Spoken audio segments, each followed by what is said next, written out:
এখন মেরাজ শরীফটা দুই ভাগে বিভক্ত। একটা হচ্ছে যেটা বলা হচ্ছে আসরা বে আবদিহি, ইসরা। ইসরা অর্থ হলো রাত্রের ভ্রমণ। তা রাত্রের ভ্রমণটা হচ্ছে ইসরা যেটা বলা হয় সেটা হলো কাবা শরীফ থেকে বাইতুল মুকাদ্দাস শরীফ পর্যন্ত ভ্রমণটাকে বলা হচ্ছে ইসরা। এটার কারণে অনেকে বিভ্রান্ত হয়েছে যে সুবহানাল্লাযী আসরা বিআবদিহি লাইলাম মিনাল মাসজিদিল হারাম ইলাল মাসজিদিল আকসা।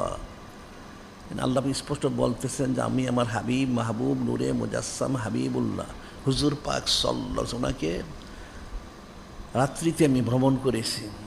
রাত্রে ভ্রমণকে বলা হয় ইসরা। এই মহাসম্মানিত কাবা শরীফ থেকে বাইতুল মুকাদ্দাস পর্যন্ত। এরপরে যেটা বাইতুল মুকাদ্দাস শরীফ থেকে নুরিয়াহু নিয়ামত নিদর্শন প্রদর্শন করার জন্য নিয়ে গেলেন, সেটা হচ্ছে বাইতুল মুকাদ্দাস শরীফ থেকে যে আরশে আজিম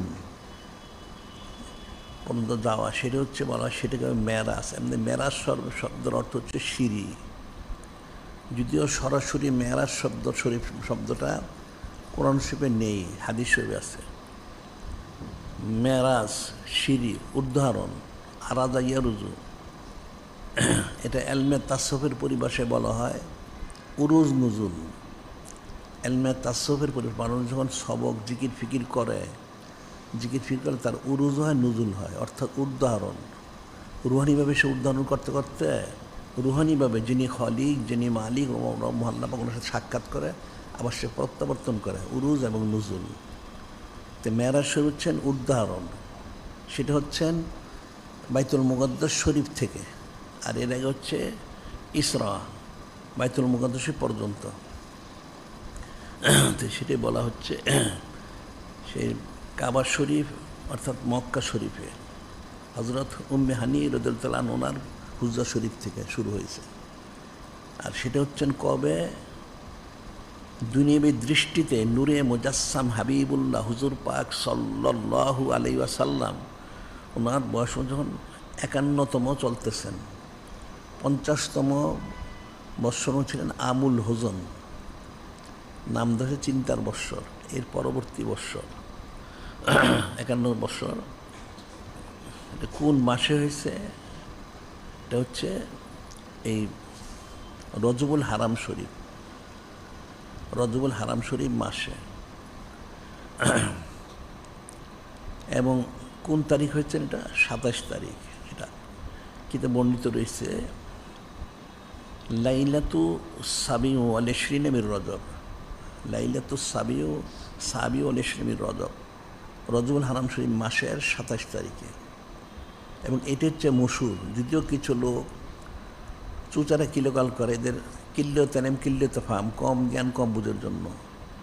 এটা হজরত আব্দুল হক মুহাদ্দিস দেহলভী রহমতুল্লাহ, যিনি এই পাক ভারতের মধ্যে বিশিষ্ট বুজুর্গ ওলি আল্লাহ, অনেক বড় আলেম। তিনি শতাধিক কিতাবাদি রচনা করেছেন।